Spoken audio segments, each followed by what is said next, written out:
नमस्कार, मैं हूं आपके साथ अंकिता पाल। बुलेटिन की शुरुआत करते हैं बड़ी खबर से। इस वक्त की बड़ी खबर चंडीगढ़ से, जहां पर प्रधानमंत्री नरेंद्र मोदी का चंडीगढ़ दौरा है, जहां पर राज्यपाल बंडारू दत्तात्रेय ने उनका स्वागत किया है। सीएम नैब सिंह सैनी भी मौके पर मौजूद हैं। चंडीगढ़ एयरपोर्ट पर उनका स्वागत किया गया। बड़ी खबर चंडीगढ़ से, जहां पर आपको बताते चले कि प्रधानमंत्री नरेंद्र मोदी का आज दौरा है, जिसको लेकर आपको बताते चले कि सीएम नैब सिंह सैनी ने उनका स्वागत किया और सीएम नैब सिंह सैनी भी मौके पर मौजूद रहे। आपको बताते चले कि खबर चंडीगढ़ से है, जहां पर सीएम मोदी का दौरा रहा और इस दौरान सीएम नैब सिंह सैनी भी मौके पर मौजूद रहे। चंडीगढ़ एयरपोर्ट पर उनका स्वागत किया गया है।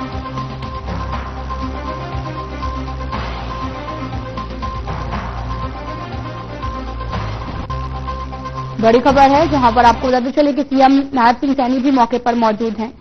चंडीगढ़ एयरपोर्ट पर उनका स्वागत किया है। तस्वीरें आपको दिखा रहे हैं, जहां पर सीएम नैब सिंह सैनी, बंडारू दत्तात्रेय और साथ ही प्रधानमंत्री नरेंद्र मोदी का स्वागत करने के लिए पहुंचे मौके पर। तस्वीरें भी आपको दिखा रहे हैं जो कि चंडीगढ़ से हैं, जहां पर सीएम नैब सिंह सैनी मौके पर पहुंचे। राज्यपाल बंडारू दत्तात्रेय भी ने उनका स्वागत किया है। तस्वीरें चंडीगढ़ से हैं, जहां पर प्रधानमंत्री नरेंद्र मोदी का आज चंडीगढ़ दौरा है और चंडीगढ़ के पंजाब इंजीनियरिंग कॉलेज पीईसी में भी 3 नए कानून को लागू करने की समीक्षा की है।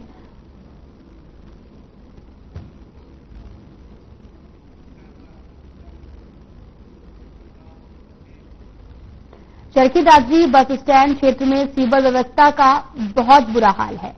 बस स्टैंड के सामने बने नाले में गंदगी भी जमा होने से बीमारी फैलने का खतरा बना हुआ है।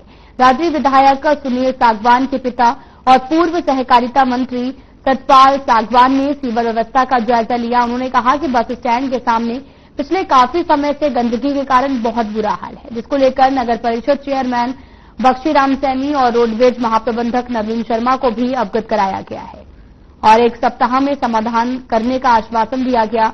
सतपाल सागवान ने भी कहा कि पिछले 10 सालों से दादरी क्षेत्र में कोई विकास कार्य नहीं हुआ है।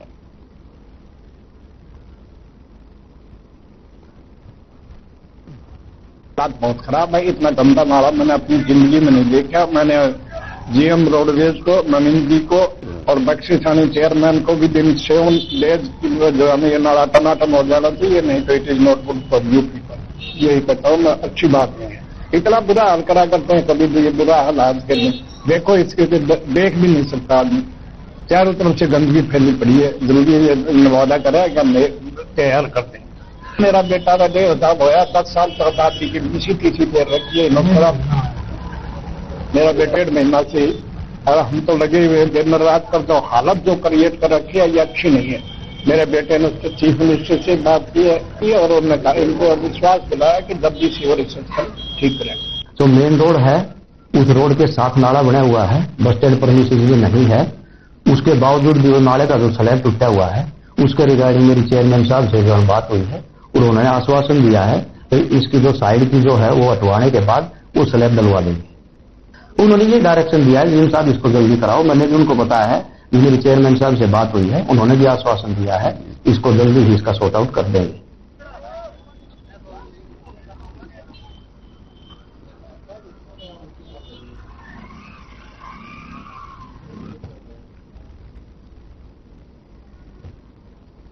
फरीदाबाद में नेशनल हाईवे नंबर 19 पर बाटा चौक के पास में एक हरियाणा रोडवेज की सीएनजी बस में अचानक से आग लग गई है और गनीमत ये रही कि चालक और परिचालक ने सूझबूझकर, आपको चले कि परिचय देते हुए बस से कूदकर अपनी जान बचा ली है और बस में लगी आग पर काबू पाने के लिए आसपास से पानी और लोगों की मदद से बस में लगी आग पर काबू पाने की कोशिश में जुट गए।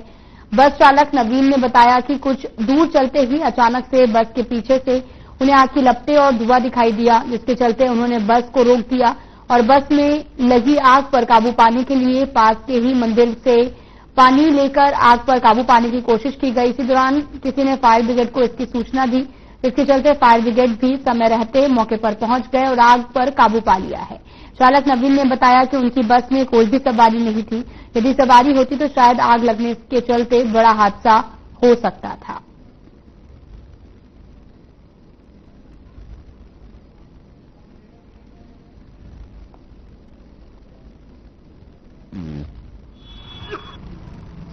भाई चलती मिलाकी थी। कहाँ से आ रहे थे आप लोग? बल्लभगढ़ से। सवारी थी? ना कोई सवारी ना। खाली थी? खाली। तो कोई वजह लगने की, आग लगने की? बचेगा ये बस को नहीं पता। अच्छा, तो ये है या कुछ तो है। डिपो कौन सा है इसका? डिपो गुड़गांव। जाना कहाँ था? गुड़गांव जाओ। बलोर चले थे तो कोई कार नहीं चल पाया पता? ना चलते अपना कोई करना गई तो वायरिंग में तो गाड़ी ना गई। कोई सवारियाँ खाली थी? तो कौन कौन थे इसमें उसमें? एक ड्राइवर एक कंडक्टर। अच्छा, कारण नहीं चला पता? कारण आग का कारण नहीं चला? कैसे लगी? हम अभी पता ना पड़े चेक करने। ये नहीं चल पाया पता? बुझाया किसने? ये अपने बंदे से बस आ रही थी आग पीछे।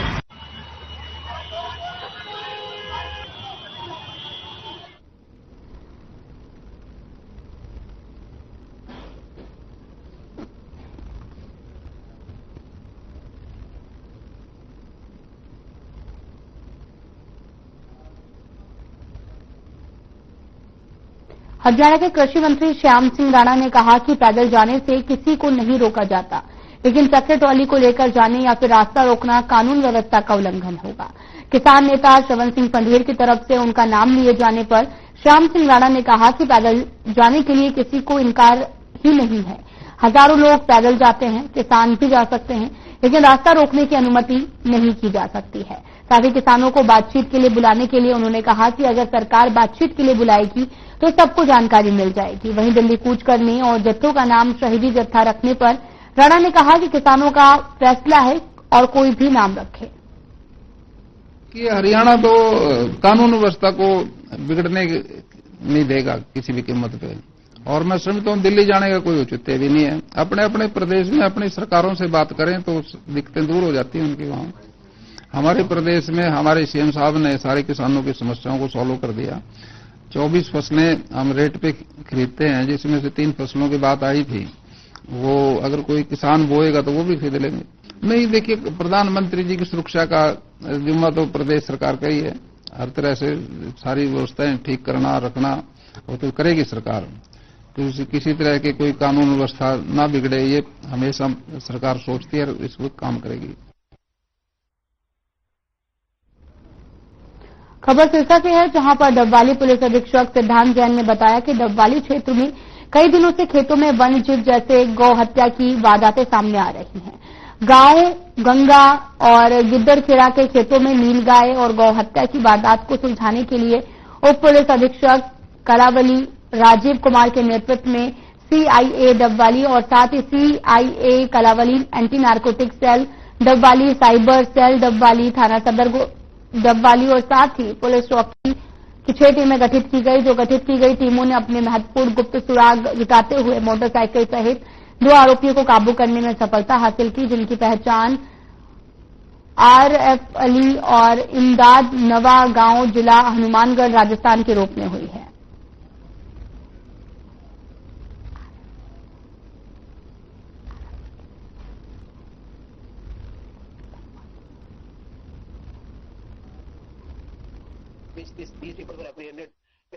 देखिए, जैसे कि आप सभी को विदित है कि 30 नवंबर को जो है गिद्दरखेड़ा गांव में पशु की हत्या का मामला सामने आया था, और इससे पहले भी कुछ वारदातें ऐसे सामने आई थी।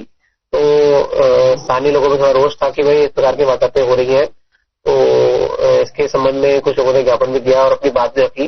तो इस पे डबवाली पुलिस ने तुरंत संज्ञान लेते हुए मुकदमा 578 हरियाणा गौवंश संरक्षण एवं गौ संवर्धन एक्ट के अंतर्गत सदर डबवाली थाना क्षेत्र में दर्ज किया, और इसमें बड़ी सफलता हासिल करते हुए 2 मुख्य आरोपी जो है उनको गिरफ्तार किया गया है। इनको हनुमानगढ़ से गिरफ्तार किया गया है।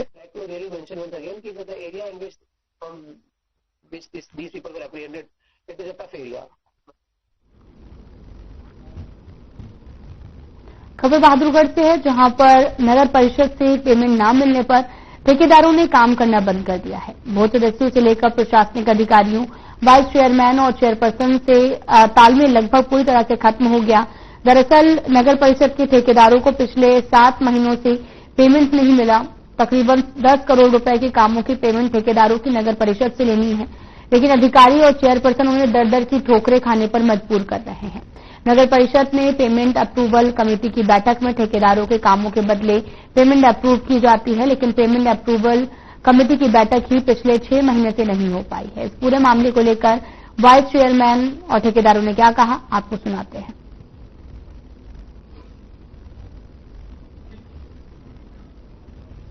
थोड़ी नहीं कुछ 19-20 की हो सकता है, ठेकेदारा की करनी हो।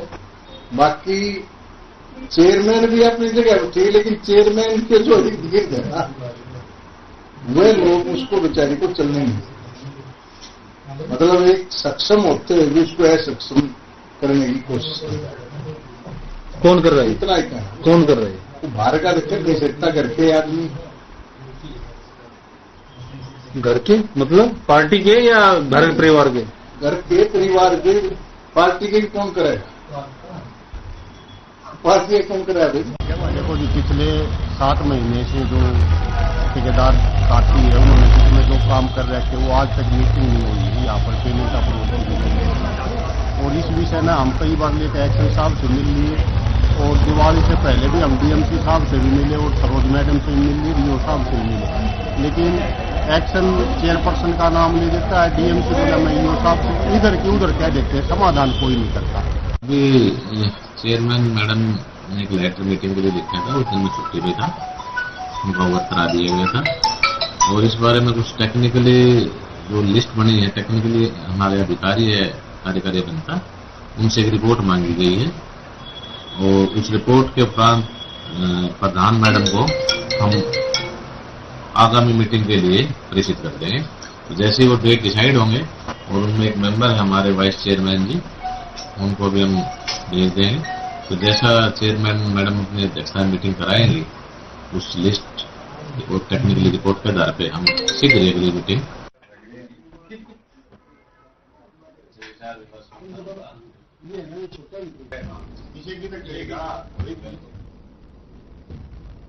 करीना में न्यायालय परिसर भवन की मांग को लेकर बार एसोसिएशन के बैनर तले वकीलों ने अनिश्चितकालीन धरना शुरू कर दिया है।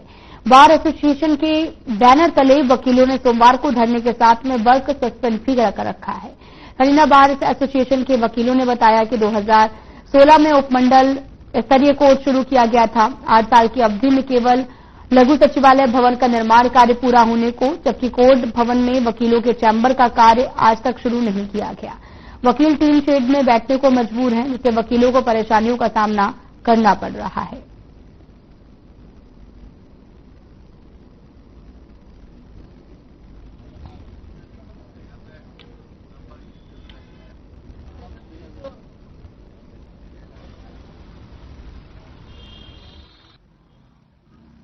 हमारा जो धरना प्रदर्शन है, ये हमारे न्यायालय का जो मंडल का न्यायालय बनना है, जो बिल्डिंग जो शुरू नहीं हुई है, 8 साल से जो वकील हैं जो मिजरेबल कंडीशंस में अपनी बहुत ही विकट परिस्थितियों में अपना काम कर रहे हैं, और जो 2016 में न्यायालय का उद्घाटन के बाद भी आज तक कोर्ट यहाँ नहीं बनी है, नए एडवोकेट चैम्बर बने हैं, तो उसको लेकर बार एसोसिएशन ने ये अपना फैसला लिया है कि जब तक यहाँ पर न्यायालय भवन का निर्माण का कार्य शुरू नहीं हो जाता, तब तक ये धरना अनिश्चित काल के लिए जारी रहेगा। तो जी हमारे यहाँ पे कनीना में 2016 में न्यायालय की स्थापना हुई थी, और लगभग 8 साल बीत जाने के बाद आज दिन तक भवन निर्माण के बारे में कोई अता पता नहीं। हम बराबर इसके लिए प्रयास करते आ रहे हैं, उच्च अधिकारियों से बार बार आग्रह किया गया है, मीटिंग की गई है, लेकिन सिर्फ आश्वासन के अलावा हमें कुछ नहीं मिलता। हर बार ये कहा जाता है कि महीने भर में शुरू हो जाएगा, 15 दिन में शुरू हो जाएगा, लेकिन ये सुनते सुनते 8 साल हो गए। और हमें पहले भी 2 बार सांकेतिक रूप से धरना दिया गया था, तीसरी बार ये कदम उठाना पड़ा है। हर लिहाज से हर स्तर पर प्रयास करने के बाद में धरने का रूप लेना पड़ा है। आप सभी को मालूम है, हमारे यहाँ कोर्ट बने 8 साल से ऊपर समय हो गया है, लेकिन आज तक हमारे जो न्यायालय परिसर का जो भवन निर्माण होना है, उसमें कोई भी प्रक्रिया आरंभ नहीं हुई है। और जो भी मतलब लैंड ही जब ट्रांसफर नहीं हुई है हाई कोर्ट को, तो उससे के बिना तो कुछ भी नहीं हो सकता। जब तक लैंड ट्रांसफर नहीं होती, जब तक ये कोई भी कार्य शुरू नहीं हो।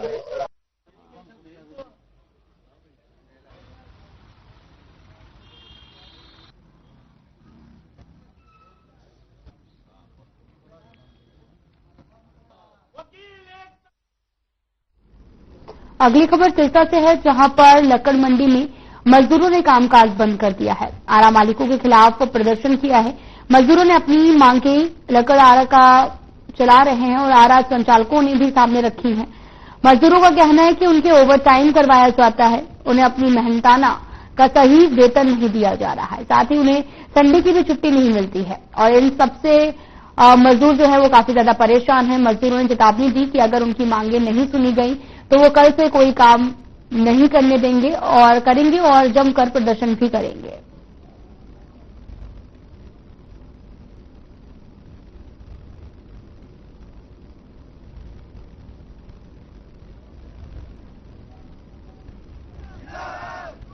और मैं राष्ट्रीय मानवाधिकार सुरक्षा समिति के मेंबर होने के नाते इन्होंने मुझे बुलाया है और इनकी मुख्य मांग ये है भी एक तो इनसे मजदूरों की तरह बंधुआ मजदूरों की तरह काम करवाया जा रहा है। कोई इनका ड्यूटी टाइम नहीं है, कोई मजदूरी का टाइम नहीं। 8 से लेके रात को 11-12 बजे तक जब तक इनकी कोई मान लो थक हार के ये नींद नहीं आने लगी होती तब तक इनकी किसी तरह की छुट्टी नहीं है। और मुख्य मांग ये भी इनको एक तो 4 छुट्टियां होनी चाहिए महीने की और 8 से 8 घंटे ड्यूटी होनी चाहिए और उसके बाद अगर कोई मजदूर अपनी मर्जी से अगर कोई ड्यूटी करना चाहता है तो उसको एक्स्ट्रा टाइम मिलना चाहिए।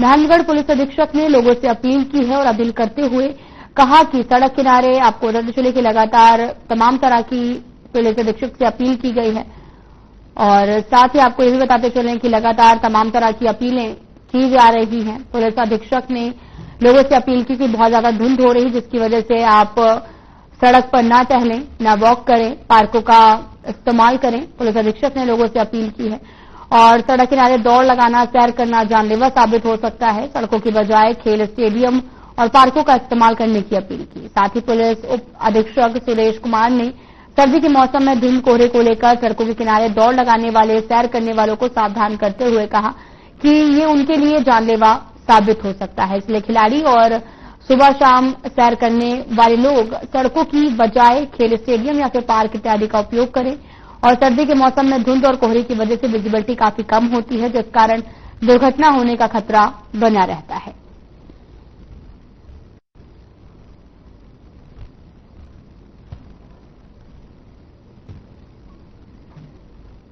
हमारी एसपी मैडम की तरफ से महेंद्रगढ़ जिले के निवासियों को एक संदेश देना चाहता हूं, क्योंकि सर्दी का मौसम शुरू होने के बाद कोहरा और धुंध की वजह से विजिबिलिटी कम हो जाती है और यातायात चलने वाले वाहनों में आपस में टकराव के चांसेस ज्यादा हो जाते हैं। लेकिन ये दुर्घटनाएं सिर्फ यातायात वाहनों तक ही सीमित नहीं है। पुरुष बच्चे जो सड़क के किनारे दौड़ लगाते हैं, व्यायाम करते हैं, उनके लिए हमारी हिदायत दी जाती है कि वो सड़कों पर ना घूमे फिरें, सुबह और शाम के समय व्यायामशाला इत्यादि का प्रयोग करें।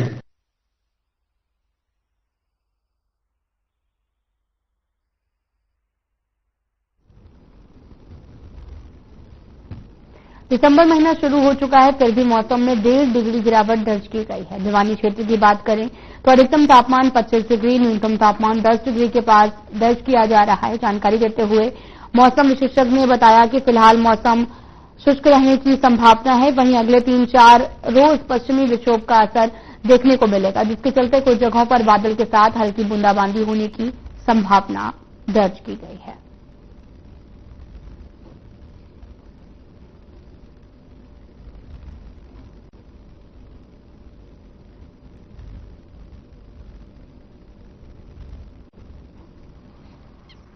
अगर वर्तमान की बात करें तो जो दिन का अधिकतम तापमान है वो 25 डिग्री सेल्सियस के आसपास है, जो पिछले दिनों के बजाय अभी जो चेंज हुआ है वो अभी 1.3 यानी लगभग 1.5 डिग्री सेल्सियस जो है वो कम हुआ है, जो चेंज हुआ है टेम्परेचर में, और 25 डिग्री के आसपास बना हुआ है और न्यूनतम तापमान जो है वो 10 डिग्री के आसपास है। तो अभी आने वाले समय में मौसम के शुष्क रहने की संभावना है। इसके साथ ही वेस्टर्न डिस्टर्बेंस से आने की संभावना बन रही है, उससे कुछ स्थानों पर बादलवाई के साथ हल्की बूंदाबांदी की संभावना भी बन रही है। लेकिन अभी मौसम के अगले 4 से 5 दिनों के दौरान शुष्क रहने की संभावना है।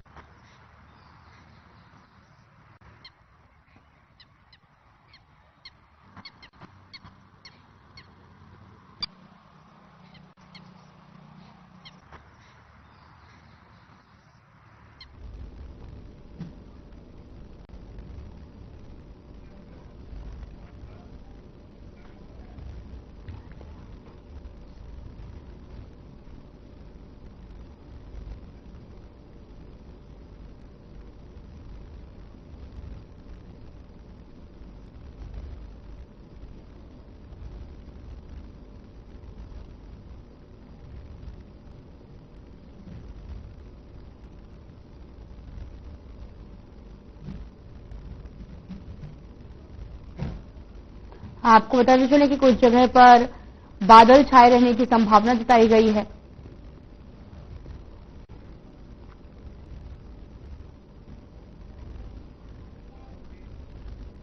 रतिया क्षेत्र के स्कूल ढाडी लांबा स्थित गुरुद्वारा साहिब में रविवार को एक व्यक्ति का श्री गुरु ग्रंथ साहिब की बेअदबी करने के मामले में क्षेत्र में सिख संगत में बड़ा रोष देखने को मिला। गांव के गुरुद्वारा में हरियाणा और पंजाब की सिख संगत ने एक महापंचायत का आयोजन किया। महापंचायत के दौरान शांति व्यवस्था को बनाए रखने के लिए सदर थाना प्रभारी ओम प्रकाश सहित भारी पुलिस बल तैनात रही।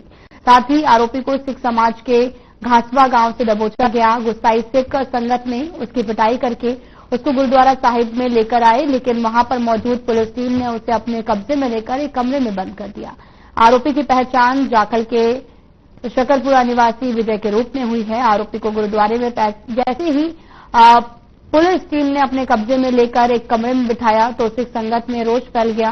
वहां पर मौजूद विशेषकर पंजाब के जत्थेबंदियों की सिख संगत पुलिस विभाग के सामने आ गई। आरोपी को सिख संबंधियों को भी सौंपने और सिख संगत ने जो सजा देने की बात कहने लगे, लेकिन वहां पर मौजूद भारी पुलिस बल ने सिख संगत को आगे जाने के लिए रोका। वहां पर भारी तनाव फैल गया। फिलहाल पुलिस आरोपियों की गिरफ्तार कर लिया। आरोपी की पेशी कोर्ट में होनी है।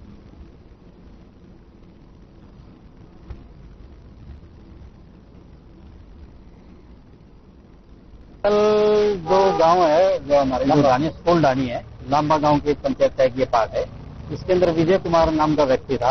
इसमें देखने से जैसे नशेड़ी टाइप लग रहा है। वो कहाँ से? ये गांव है इसका सक्करपुरा का है।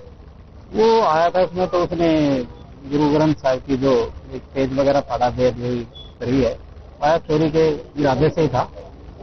इसको यहाँ पे पूरे जो लोग बाग इकट्ठे हो रखे थे, इसको थाने ले जाया जाएगा। फिलहाल में इतना ही। नमस्कार।